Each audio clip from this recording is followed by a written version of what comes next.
Que le nom de l'Éternel soit béni. Amen. Est-ce que vous pouvez compléter quelques versets avec moi? La joie du Seigneur.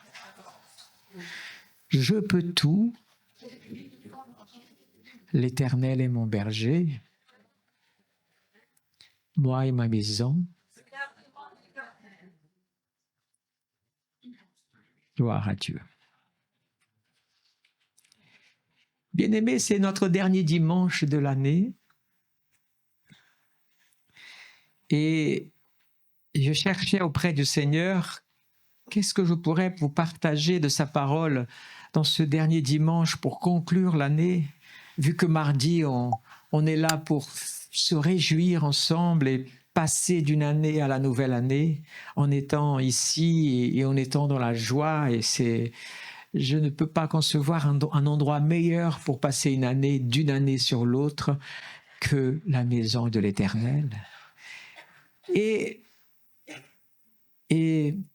en fait, j'aimerais vous parler de la chose qui peut faire la différence dans notre vie à maintes et maintes reprises, mais qui nous amène plus loin quand nous comprenons l'importance de cette chose. Elle est le centre depuis que l'homme a péché, depuis qu'Adam et Ève ont été chassés du jardin. Elle est devenue un fil conducteur pour le salut, pour la victoire, pour la réussite.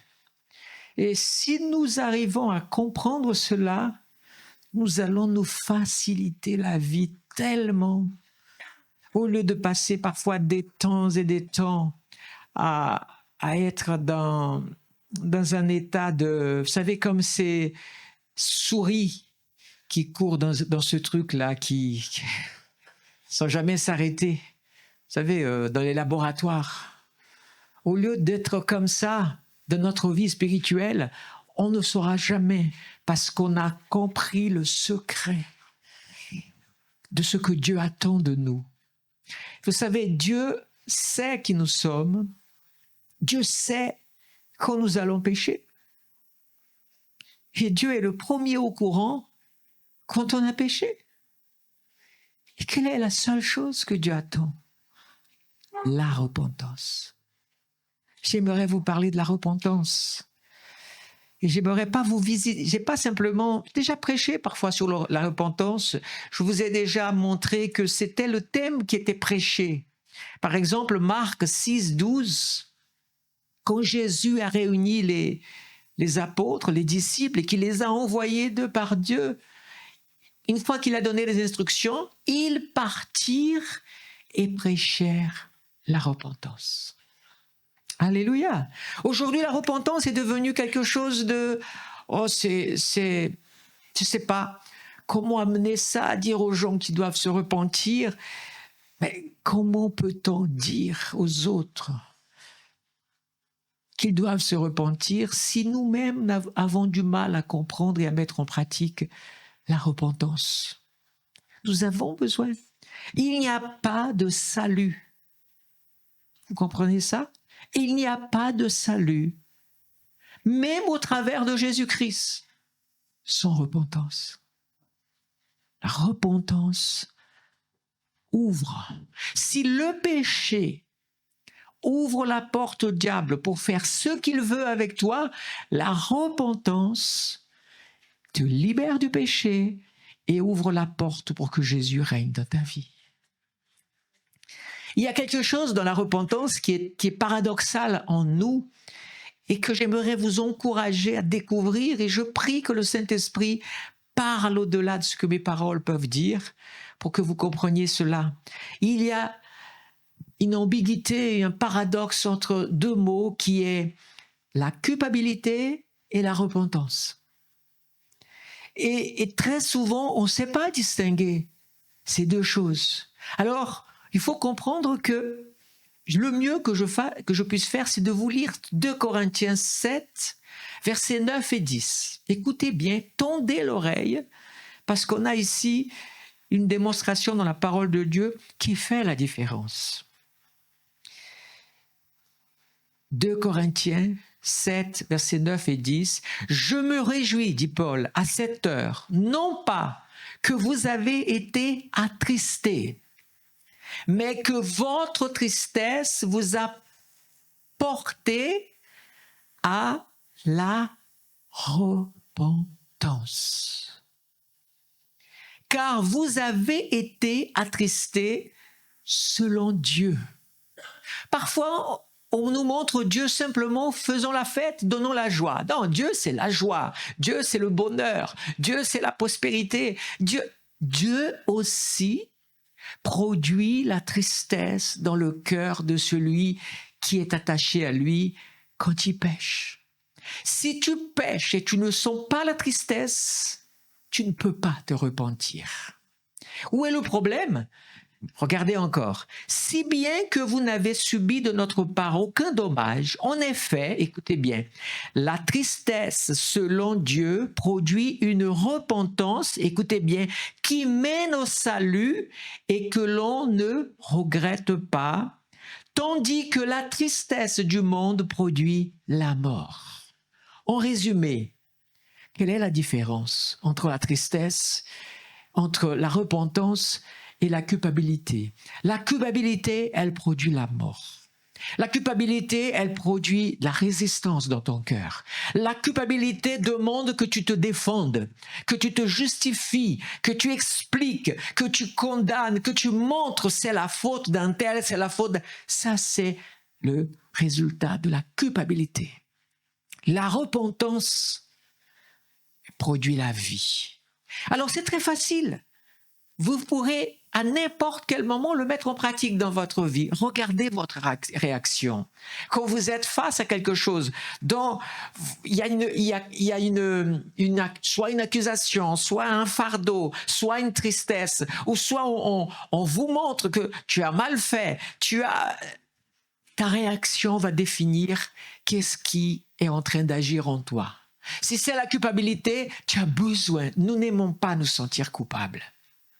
Et pourtant, quand c'est la repentance selon Dieu, on tape comme ça, à moi la faute, Seigneur. Mais quand c'est la culpabilité selon le monde, c'est à cause de lui, c'est à cause d'elle, c'est jamais moi. C'est je suis victime. Donc, chaque fois que vous serez face à ça, je vous invite à un exercice très simple. Quand votre cerveau commence à chercher un coupable qui n'est pas présent dans votre esprit, c'est-à-dire vous-même, réagissez de suite. Oh, top, mais qu'est-ce que tu fais là? Tu cherches quoi? Accuser ABC de tes choix, de tes erreurs. Tu ne peux pas t'en sortir comme ça. Ça ne produit pas la vie. Mais la tristesse, selon Dieu, produit la vie. Regardez encore 2 Timothée 2, 21, 25, 26. « Si donc quelqu'un se purifie, il sera un vase d'un usage noble, sanctifié, utile à son maître, propre à toute œuvre bonne. Il doit redresser avec douceur les contradicteurs. » Ça, c'est l'attitude. « Dans l'espoir que Dieu leur donnera la repentance. » Quand je prêche ici, j'ai un désir. C'est que si quelqu'un m'entend aujourd'hui et qu'en s'examinant soi-même, se dise « Waouh, je crois qu'il faut que je me repente avant que ça finisse cette année pour rentrer dans une nouvelle année avec un vêtement nouveau de la grâce du Seigneur. » Ça fait longtemps que je cache ce péché. Ça fait longtemps que je vis dans une espèce d'ambiguïté spirituelle. Non, mais Dieu est amour, il n'y a plus de condamnation pour ceux qui sont en Christ. Et tous ces versets qui sont parfois incomplets ou en dehors du contexte, tout ça pour justifier que tu ne veux pas regarder en face que tu es un pécheur, besoin de la grâce et de la miséricorde de Dieu. Et que Dieu n'attend rien d'autre. Dieu n'entend pas les prières de justification, parce que ça veut dire que tu es juste. Non mais Seigneur, quand même, Dieu entend la prière dire « Seigneur, je sais que je voulais pas, j'ai honte, j'ai encore failli, je me suis encore éloigné, mais je sais que tes yeux sont sur moi. Alors Seigneur, je reviens vers toi avec un cœur contrit. Pardonne-moi. Amen. Il est dit, pour arriver à la connaissance de la vérité, pour revenir à leur bon sens. C'est intéressant cette expression, revenir à son bon sens. Et pour se dégager des pièges du diable. Vous voyez, qui les a capturés afin de les soumettre à sa volonté. Voilà ce que je disais tout à l'heure. Le diable, par la culpabilité, il te tient dans une chaîne. Tu es là, tu es enchaîné, et on peut passer, un chrétien peut être à l'église, fréquenter, tout en se justifiant de ses péchés comme étant naturels. Alors que la vie de l'esprit est beaucoup plus simple.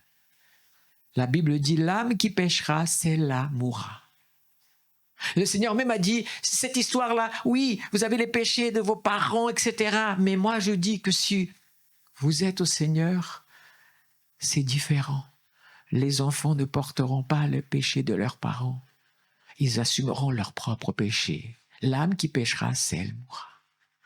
Alors, nous avons besoin de la grâce de Dieu. Permettez-moi d'admirer pourquoi David était exceptionnel aux yeux de Dieu. Franchement, c'est vraiment un personnage qu'on n'a jamais fini de voir. David, il ne pouvait pas avoir, comme on dit, la jante féminine sans désirer. Il avait des excuses. Hein? Mais je suis roi maintenant, il faut que je donne une génération à toute ma... Dieu a dit que ma descendance, donc il faut que je fasse beaucoup de descendance et vient ici telle femme et telle femme et telle femme et telle femme, au point que son fils Salomon a dit, waouh, papa, il a montré le chemin, je vais suivre et je vais faire mieux que papa. Salomon. Mais vous voyez, il a péché. Et pire, il a réfléchi le péché. Il a fait tuer parce qu'il voulait la femme d'Uri. Mais pourquoi je vous parle de David? Afin que chacun d'entre nous se dise, waouh, effectivement, le diable me trompe depuis très longtemps au sujet de mes propres péchés. Parce qu'il me tient prisonnier de la culpabilité, de l'accusation, de l'apitoiement, de la auto-justification, alors que David, plus pécheur que lui. Et pourtant, parce que David, voilà comment David priait. Je vais vous prendre l'exemple ici. J'ai pris quelques morceaux du psaume 51. Je n'ai pas donné ce passage, mais écoutez simplement la prière, la manière dont David priait. « Ô Dieu, aie pitié de moi dans ta bonté. Selon ta grande miséricorde, efface mes transgressions. Lave-moi complètement de mon iniquité et purifie-moi de mon péché. Car, regardez ce qu'il dit, car je reconnais mes transgressions et mon péché est constamment devant moi. J'ai péché contre toi seul et j'ai fait ce qui est mal à tes yeux, en sorte que tu seras juste dans ta sentence. » Pendant que la culpabilité, vous vous défendez et vous dites « Ah non, moi je veux pas ce malheur, je mérite pas », celui qui se repent et dit « Seigneur, je suis prêt à recevoir aussi ta juste sentence. » C'est juste. Je peux vous montrer dans la Bible. Là, je vous ai montré David. Mais le psaume 106, voilà ce qui est dit. Nous avons, là c'est une prière collective. Nous avons péché comme nos pères. Nous avons commis l'iniquité. Nous avons fait de mal plusieurs fois. Dieu nous a délivrés. Mais nous sommes montrés rebelles dans leurs desseins. Ils devinrent malheureux par leur iniquité. Il vit leur détresse. Lorsqu'il entendit leurs supplications, il se souvint de leur faveur et de leur alliance. Il eut pitié selon sa grande volonté. Et là, sauve-nous, Éternel, notre Dieu, et rassemble-nous du milieu des nations. C'est tellement fabuleux. Vous savez, si vous voulez un jour vous poser cette question, comment je pourrais prier? Quelle est la prière dans la Bible que je pourrais trouver, qui pourrait illustrer ma manière de prier chaque fois que j'ai besoin de vraiment devant Dieu me repentir? Il y a celle de David dans le psaume 51. Mais il y a celle de Daniel, dans le chapitre 9, versets 4 à 6. Regardez, écoutez les paroles. Je fais mienne ces paroles. Faites vôtres quand vous aurez besoin. J'ai prié l'Éternel mon Dieu et je lui ai fait cette confession. Seigneur Dieu, grand et redoutable, toi qui gardes ton alliance et qui traites avec bonté ceux qui t'aiment et qui obéissent à tes commandements. Et là, il dit, nous avons péché. Nous avons agi en hommes pervertis. Nous avons été méchants et rebelles. Nous nous sommes détournés de tes commandements et de tes règles. Nous n'avons pas écouté tes serviteurs, les prophètes, lorsqu'ils ont parlé en ton nom à nos rois, à nos chefs, à nos ancêtres et à tout le peuple du pays. Nous.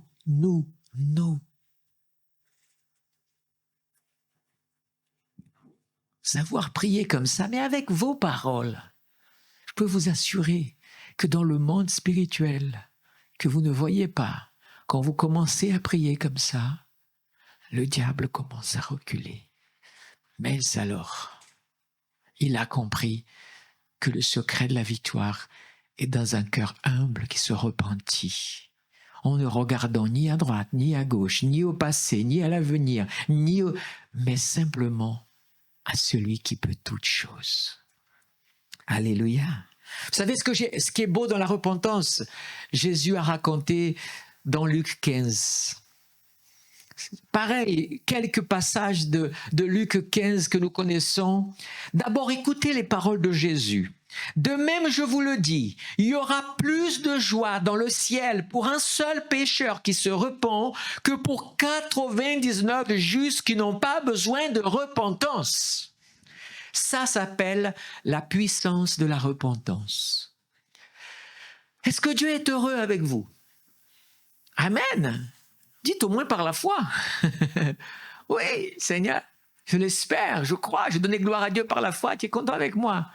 Mais la joie que Dieu ressent pour vous ne sera jamais égalable à chaque fois que quelqu'un se repent dans cette terre devant Dieu de ses péchés.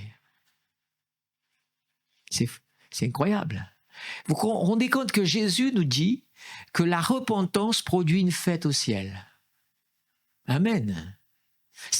La Bible n'a jamais dit que si tu marches bien, que tu obéisses à Dieu, il y aura la fête au ciel. Il n'est pas dit qu'il n'en aura pas.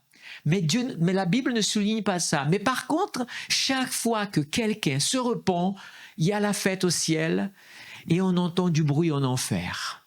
C'est le diable en train de casser les ustensiles de colère où il passe parce qu'il a perdu encore une bataille. Vous comprenez la dimension? Comprenez ça, Église. Ne soyez pas tardifs dans la repentance. Ne soyez pas tardifs à avouer votre péché, à vous débarrasser de ce cancer spirituel en étant tout simplement sincère avec Dieu. Bien sûr que la repentance que Dieu attend n'est pas une repentance religieuse des mots, mais une repentance du cœur qui change. Le texte continue encore dans ce chapitre 15. Et vous avez l'illustration du fils prodigue. Quelle illustration! Encore une façon de prier. Il est dit qu'il est rentré en lui-même et il s'est dit. Vous savez, quand vous voulez vous repentir, là, je vous invite à une chose. Ouvrez votre bouche. Ne vous repentez jamais avec les pensées. Gardez ce secret pour vous. Beaucoup de gens aiment bien se repentir qu'en pensée. Ouvrez votre bouche. Vous savez pourquoi? Parce que le péché est un acte visible. La repentance est un acte audible. Mais aussi une action visible. Dans l'histoire du fils prodigue, il est dit, il est rentré en lui-même, donc ça veut dire il a pensé d'abord, il se dit, combien d'employés chez mon père ont du pain, etc., etc. Et puis, un peu plus loin, il dit, et voilà, il dit, je me lèverai et j'irai vers mon père et je lui dirai, Père, j'ai péché contre le ciel et envers toi, je ne suis pas digne d'être appelé ton fils. Vous savez ce qu'il a fait? Le fils prodigue était là, il a réfléchi à sa situation. Mais regarde dans quelle situation tu es. Tu te rends compte? Ça, c'est le résultat de tes choix. C'est le résultat de ta vie loin du Père. Alors, et il a parlé. La première personne qui a besoin d'entendre. Il y a 3 personnes qui ont besoin d'entendre ta confession. La première personne qui a besoin d'entendre ta confession, c'est toi-même. C'est toi-même. Seigneur, tu ouvres ta bouche et tu dis à toi-même, Seigneur, j'ai encore fait ça, j'ai encore péché, j'ai fait ça, c'est pas possible, Seigneur, mais tu vois, j'ai pas envie de ça là. Seigneur, tu as entendu. Première victoire. La deuxième personne qui a besoin d'entendre ça, c'est le diable. Parce que lui, il est dans l'affaire de ta faiblesse. Il est dans l'affaire pour t'enchaîner, pour te tenir. Et le diable ne peut pas comprendre ta pensée. Il ne peut pas entendre ce que tu penses. Donc, ça l'arrangerait si tu pries simplement de tes pensées. Mais à partir du moment où tu exprimes, tu savais, il entend, il a l'ouïe fine. Tu peux parler très bas qu'il va entendre. Mais du moment que ton oreille, entend la distance de ton oreille à ta bouche, juste le son qui fait que ça sort et ça rentre, c'est suffit pour qu'il entende. Mais lui, il se dit, non, ne dis pas ça. C'est tellement bien que tu restes comme tu es. Mais il est vaincu. Et alors, vous savez ce qui se passe. Troisième personne qui entend, Dieu lui-même. Pourquoi j'ai mis Dieu à la troisième personne? Pourtant, ma prière est vers moi, d'abord, parce que je dois d'abord reconnaître que je suis pécheur. Après, le fait que je reconnaisse, le diable va l'entendre parce que quoi que je dise, quoi que je fasse, il est dans les parages, prêt à sévir, comme un lion qui rôde autour de nous, cherchant une occasion. Mais Dieu, une fois que je l'ai dit, alors rentre la dernière action que fils prodigue. Il s'est levé et il a pris le chemin du retour. Ça s'appelle, il y a des péchés que nous commettons où nous avons besoin de réparer. Et donc c'est la réparation.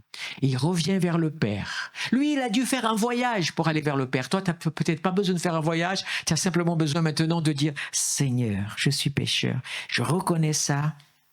Seigneur, me voici. Pardonne-moi. Il arrive et le Père le voit. Le Père l'embrasse. Il dit, Père, j'ai besoin de l'exprimer devant toi. J'ai péché contre le ciel. J'ai péché contre toi. Et l'attitude de la repentance, elle est là. Je ne suis pas digne d'être ton fils. Je me contenterai d'être un ouvrier. Celui de la culpabilité, il peut aller jusqu'à ça. Mais à un moment donné, attention, j'ai demandé pardon, donc je suis exempt de toute conséquence de mes péchés. Ce n'est pas la repentance. La repentance, elle s'attend à être punie. Elle s'attend à une conséquence. Beaucoup de péchés apportent des conséquences. Mais Dieu, dans sa grande miséricorde, t'embrasse, change tes vêtements, enlève le vêtement du deuil, enlève le vêtement du péché, te revêt d'un vêtement de grâce et de miséricorde, qu'il est dit qu'il renouvelle tous les matins. Et ses compassions n'ont pas de fin. Et il te prend dans ses bras et il est dit, il est temps de faire la fête, car ce fils était perdu et maintenant il est retrouvé. Amen, Église. Que le Seigneur nous amène dans sa présence pour savoir nous placer devant lui avec un esprit d'humilité, avec un esprit de désir de voir la main de Dieu agir en nous.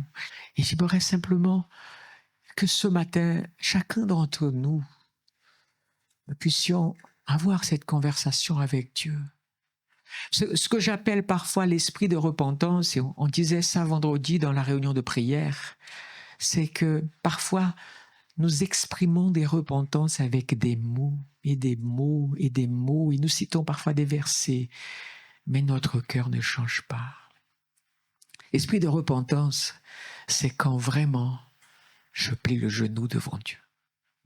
Quand vraiment je jette le visage contre terre, que je dis Seigneur, en fait, je ne mérite rien du tout.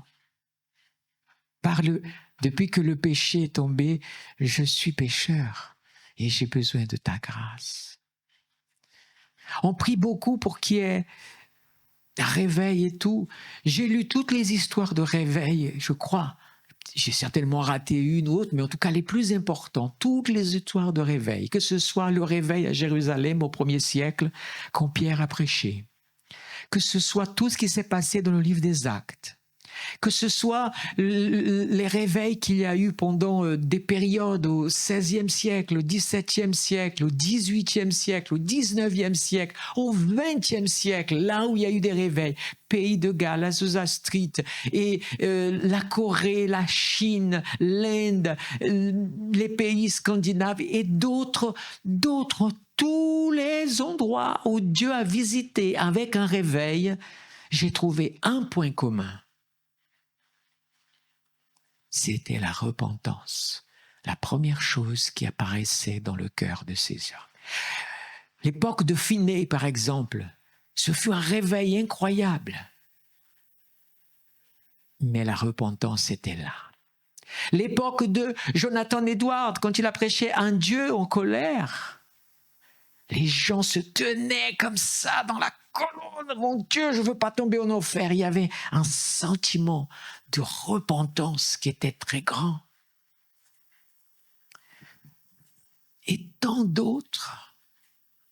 La période de Wesley en Angleterre. La repentance, les gens tombaient à genoux.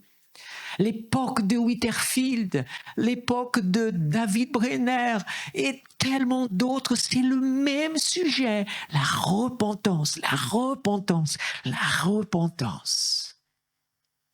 Au pays de Galles, la repentance.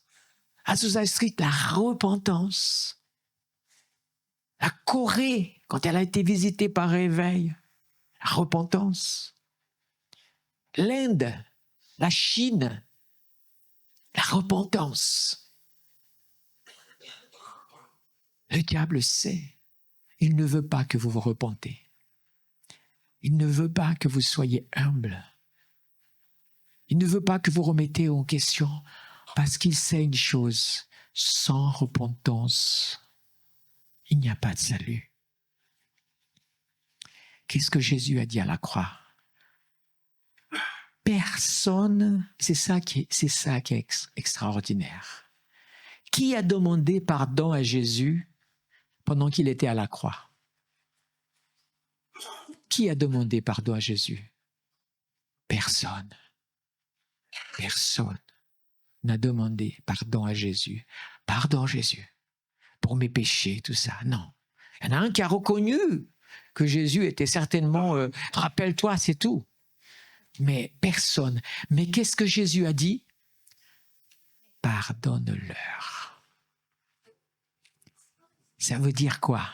Que, en fait, tu es prisonnier de ta non-repentance. Parce que le pardon est déjà libéré. Mais tu ne peux pas ouvrir cette porte. Tu touches à la porte, elle est fermée. Tu as la clé dans ta poche. Ça s'appelle la repentance. Tu ouvres la porte et tu découvres la vie nouvelle. Dieu, Jésus, il a libéré le pardon. C'est comme la guérison. Tu es guéri. Pourquoi es-tu encore malade? C'est parce que la clé de la foi n'est pas active en nous. Mais si nous avons la foi, il guérit. Nous n'avons pas la foi. Nous restons dans notre combat. Ça, c'est le parcours de chacun. Certains comprennent, reçoivent et sont guéris. D'autres sont dans des combats ou dans des tergiversations. Mais c'est autre sujet, ça. Mais le pardon, le salut. Nous ne doutons pas que nous sommes. Qui doute ici qu'il est sauvé par Jésus à la croix? Pourtant, quand est-ce que Jésus est mort? Il y a 2000 ans. Pourtant, aujourd'hui, tu viens au Seigneur et tu dis, Seigneur, pardonne mes péchés. Et tout d'un coup, qu'est-ce qui se passe? Le fardeau s'en va. Tu doutes de ton pardon? Qui doute de son pardon? Personne. C'est la foi en lui. Le jour où nous saurons faire la même chose avec la guérison, les résultats seront le même. Parce que par ses meurtrissures, nous sommes guéris. À la croix. Donc Jésus a dit, pardonne. Jésus te dit, je t'ai déjà pardonné. Mais tu as une part. Reconnais que tu es pécheur. Repens-toi. C'est le message de l'Évangile depuis toujours. Et un homme s'est levé, il s'appelait Jean-Baptiste, et il prêchait la repentance. Jésus est allé et il prêchait la repentance. Jésus envoya les 70, il envoya les 12 et il prêchait la repentance. Pierre a prêché et les gens ont demandé dans le chapitre 2, à partir du verset 39, qu'est-ce qu'on doit faire maintenant qu'on a entendu ce message? Et qu'est-ce que Pierre a dit? Repentez-vous. Alléluia. Et ça a été toujours le message. Repens-toi. Simplement. Car la grâce est merveilleuse. Baissons nos têtes et simplement prenons un temps avec le Seigneur. Saint-Esprit, il est dit dans ta parole que c'est le Saint-Esprit qui nous convainc de nos péchés. Oh Saint-Esprit, je sais que je suis pécheur. Je sais qu'à tout moment, je peux pécher. Même si en moi il y a la connaissance, même si en moi il y a beaucoup de choses qui pourraient me faire croire que je ne pécherai pas. Mais moi, je préfère être devant toi en disant, Seigneur, c'est ta grâce qui me sauve. Et c'est par le moyen du sang de Jésus, mais aussi, et on oublie de dire ça aux gens, par ma repentance. Alléluia. Apporte ce matin, Esprit de Dieu, un esprit de repentance dans nos cœurs. Pour aujourd'hui, mais pour l'année qui va arriver. Que pendant toute l'année, je ne perde pas des bénédictions de Dieu. Je ne passe pas du temps, des semaines et des mois dans tellement de tergiversations, alors que le chemin le plus court, c'était de simplement me jeter aux pieds du Seigneur et dire miséricorde, Seigneur. Je sais, parce que à mesure qu'un chrétien avance dans la foi, il devient sensible à ces choses. C'est pas possible autrement. Ou alors il n'a pas l'Esprit de Dieu s'il n'est pas sensible à ça. Mais si tu as l'Esprit de Dieu, je peux t'assurer que le premier qui te siffle, c'est le Saint-Esprit. Et là, qu'est-ce que tu fais là? D'ailleurs, parfois il intervient même avant que tu pêches.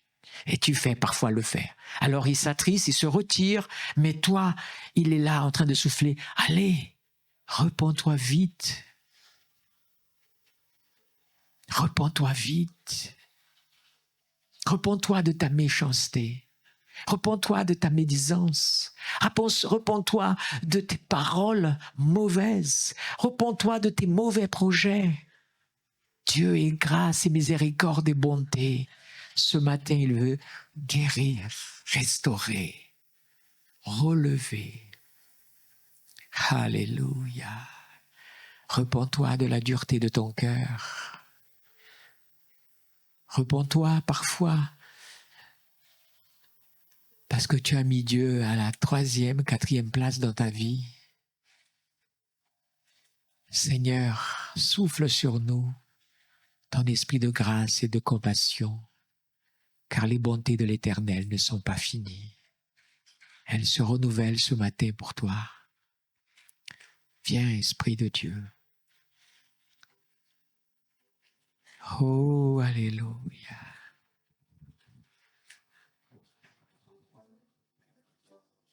J'aimerais prier avec vous ces quelques mots simples.